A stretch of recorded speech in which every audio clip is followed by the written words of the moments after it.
Hey, coucou tout le monde, j'espère que vous allez bien. Bienvenue en cuisine avec Brigitte. Et oui, bienvenue sur ma chaîne YouTube où je te propose des petites recettes légères mais gourmandes. En tout cas, si tu es nouveau ou nouvelle sur cette chaîne, tout d'abord, bienvenue à toi et surtout n'hésite pas à t'abonner. Tu vas voir, il y a plein de recettes. Tu trouveras forcément ton bonheur dans l'une d'entre elles. Bon, je ne sais pas vous, mais moi l'autre fois, j'ai regardé des émissions de Cyril Lignac, Tous en cuisine, et il avait fait une tourte aux champignons avec du bœuf. Autant vous dire que j'en salivais. Elle me donnait sacrément envie, sa tourte. Mais bon, elle était quand même pas mal calorique, on va pas se mentir. Donc là, on va essayer de faire une revisite vraiment très légère. Et on va utiliser du canard à la place de la viande de bœuf. Je vous rappelle que le canard est une viande maigre hein, aussi. Voilà. Je ne veux pas rajouter de la viande grasse autour. Non, vous inquiétez pas. On va faire une recette pour 4 personnes. Et ça sera parfait si vous voulez pour les fêtes, entre les fêtes, à n'importe quel moment. En fait, elle sera au top cette recette. Bon, je vous mets la liste des ingrédients. Mettez votre joli tablier et rejoignez-moi en cuisine. À tout de suite.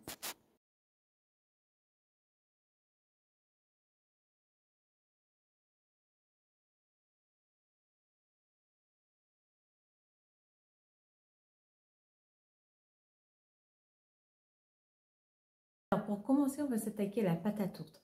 Tu verras, ça sera plus ou moins la même recette que celle que j'ai utilisée dans la couronne apéro. Si tu n'as pas été voir cette recette, va vite la voir, elle est très sympa. Là, je vais juste réduire un peu la quantité de farine parce que j'en fais pour une moins grande quantité.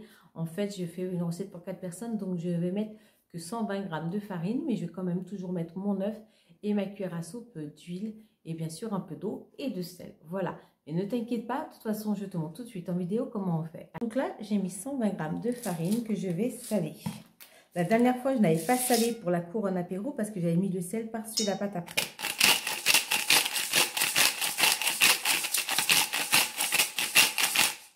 Voilà.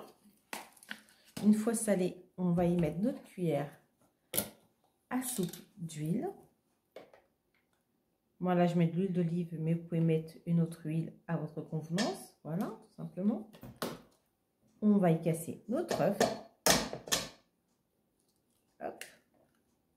Et on va commencer à mélanger. Ensuite, on pourra intégrer l'eau si besoin est. Voilà, on commence à mélanger à la cuillère. On essaye bien de récupérer toute la farine. Voilà, là on va rajouter un petit peu d'eau.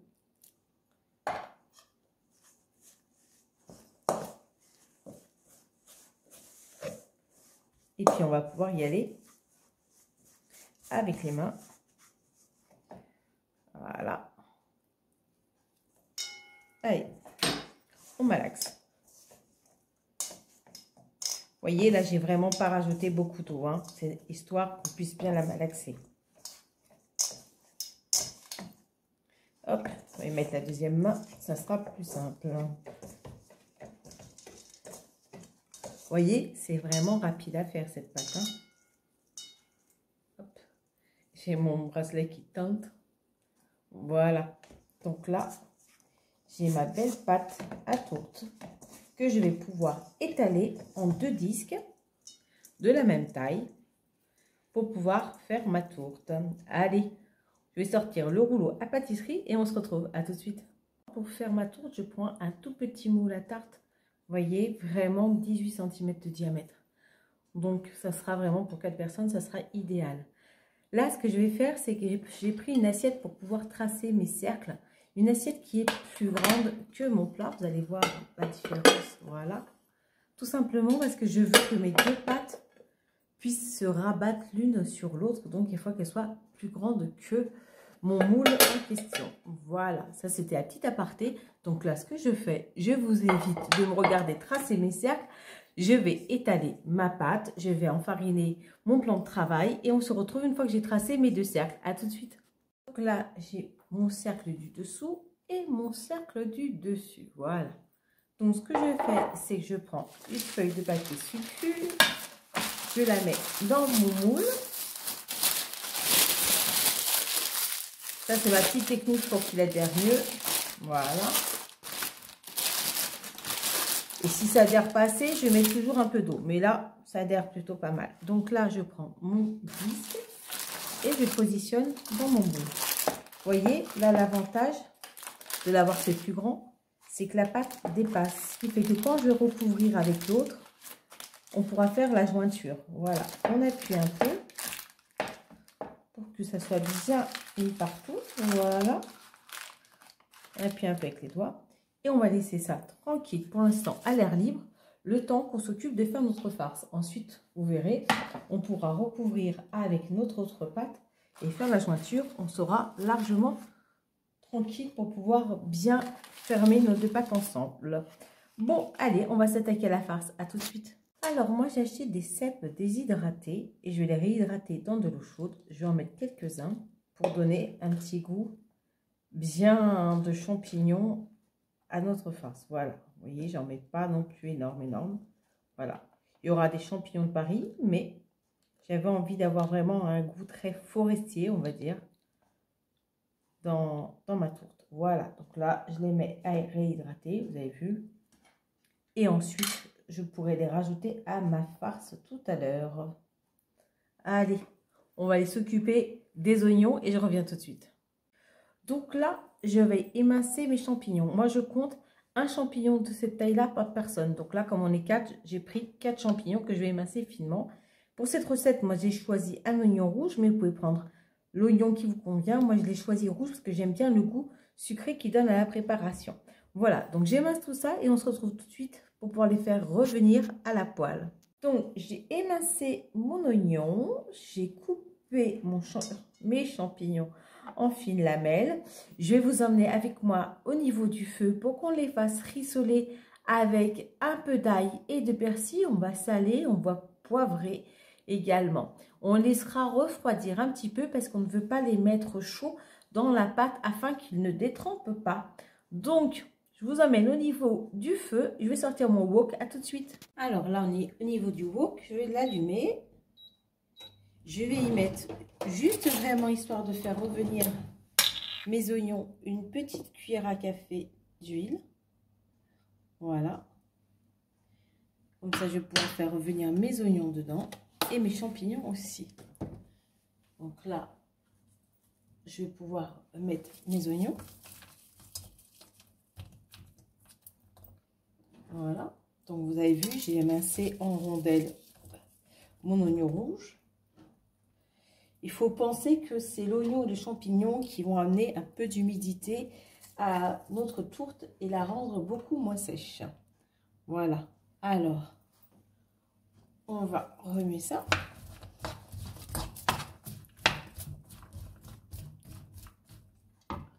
On va y rajouter tout de suite notre ail. Moi, je mets de l'ail surgelé. Si vous en avez du frais, vous mettez une bonne gousse. Et pareil, j'ai du persil surgelé. Donc, si vous en avez du frais, vous n'hésitez pas. C'est encore mieux. Et ça, c'est pareil, c'est au goût de chacun. Voilà.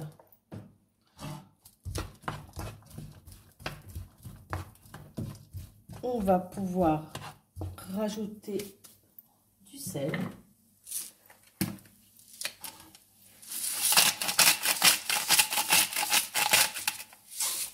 Ça commence à sentir très bon là. Je rajouterai le poivre une fois que j'aurai mis les champignons. Voilà. Et là, je vais rajouter mes champignons. Hop.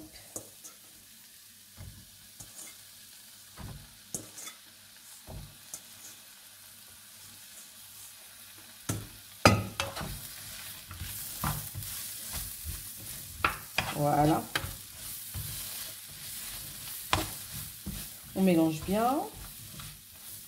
On va poivrer. Si vous avez des graines de poivre, notamment du poivre vert, ça se marie bien avec le canard.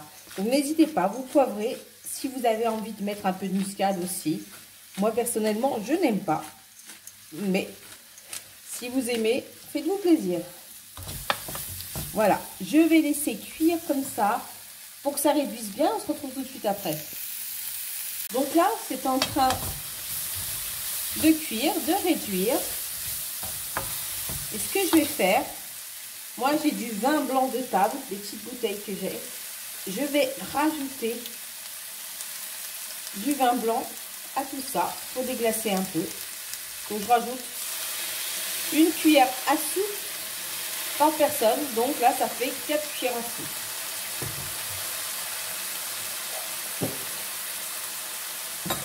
Voilà. Et là, je vais continuer à laisser cuire gentiment mes champignons et mon oignon. Voilà, on se retrouve après. Mes cèpes se sont bien réhydratés. Alors, ce que je fais, c'est que je les rajoute à ma cuisson. Voilà, je les dépiote un peu et je les rajoute à mon mélange. Tout simplement. Voilà.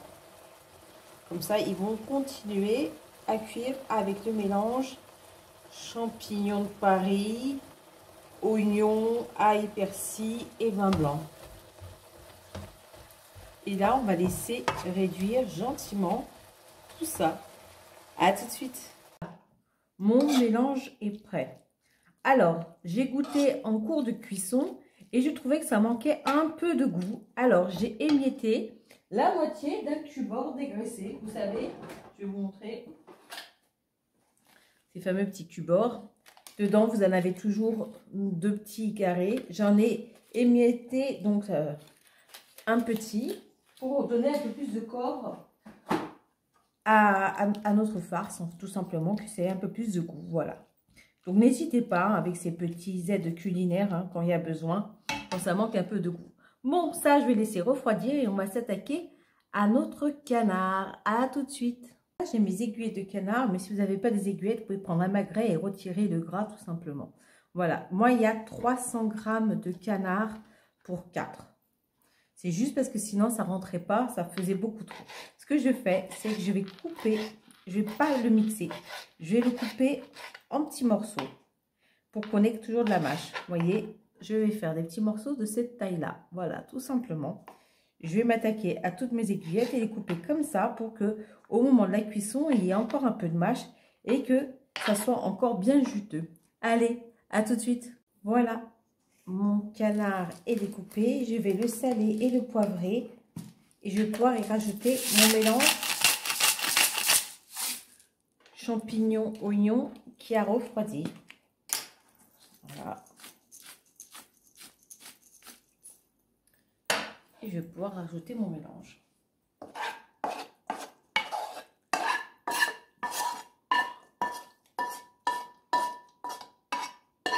Hop.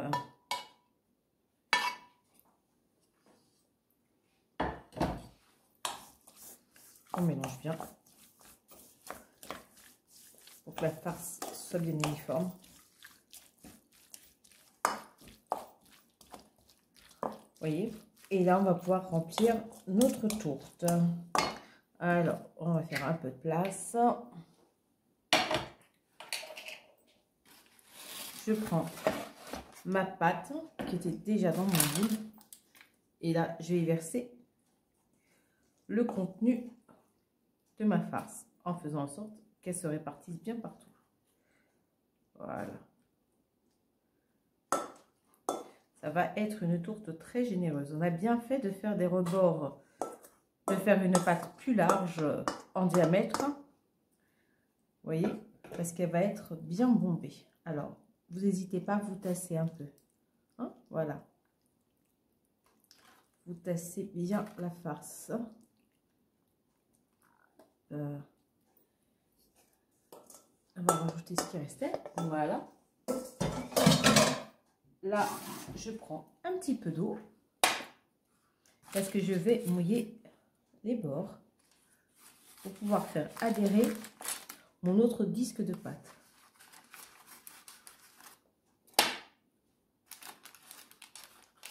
Hop, on essaye de bien dégager la pâte.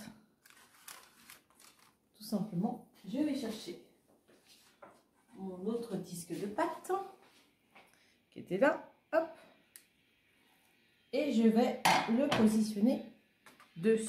L'avantage là, comme il était plus grand, il recouvre bien. Donc, j'appuie bien, vous voyez, là les bords, comme ça, pour que ça adhère.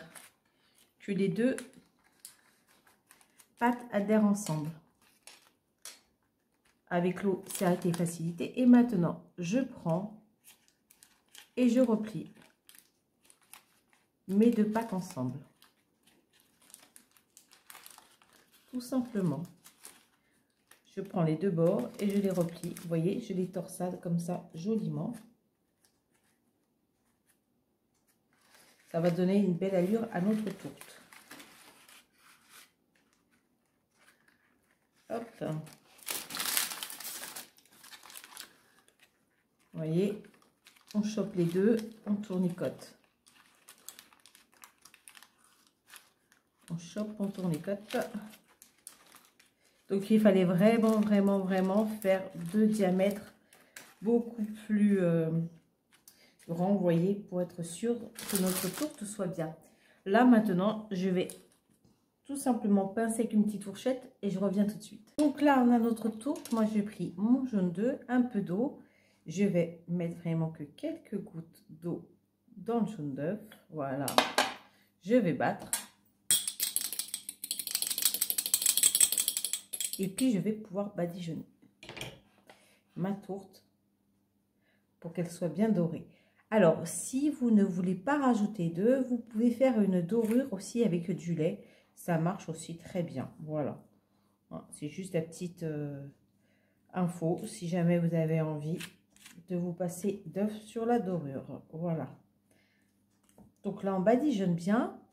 Pendant qu'on badigeonne, du moins avant de badigeonner, on préchauffe son four. Moi, je l'ai préchauffé à 220 degrés. Et ce qu'on va faire, c'est qu'on va l'enfourner tout au début de cuisson, plutôt la plaque vers le bas pour que le fond de la tourte cuise bien. Et après, on le montera, on mettra à mi-niveau en milieu de cuisson. Et à la fin, vraiment à la fin, si vous voulez que votre dorure soit vraiment très belle, vous pouvez le mettre sous le grill pour les dernières minutes. Voilà. Bon, ben moi, je finis de bien dorer tout ça et je vais l'enfourner. Allez, à tout de suite. La voilà, tout juste sortie du four. Elle sent superbement bon. En tout cas, la gourmandise n'est pas un vilain défaut. La preuve, on a réussi à adapter une recette qui était calorique en une recette beaucoup plus légère. J'espère que cette recette t'aura plu. Moi, j'ai eu beaucoup de plaisir à la partager avec vous. J'ai hâte de goûter ça ce midi avec ma petite salade. Juste pour info, donc j'avais dit 20 minutes à 220. J'ai quand même rajouté 5 minutes supplémentaires, mais à la grille du bas, vraiment tout en bas du four pour bien cuire le fond. Et j'ai rajouté 3 minutes sous le grill pour qu'elle ait cette petite couleur bien dorée. Voilà, bon, bah là-dessus, je vais vous laisser. Je vous fais d'énormissimes bisous. Je vous dis à très vite pour de nouvelles vidéos. Ciao, ciao!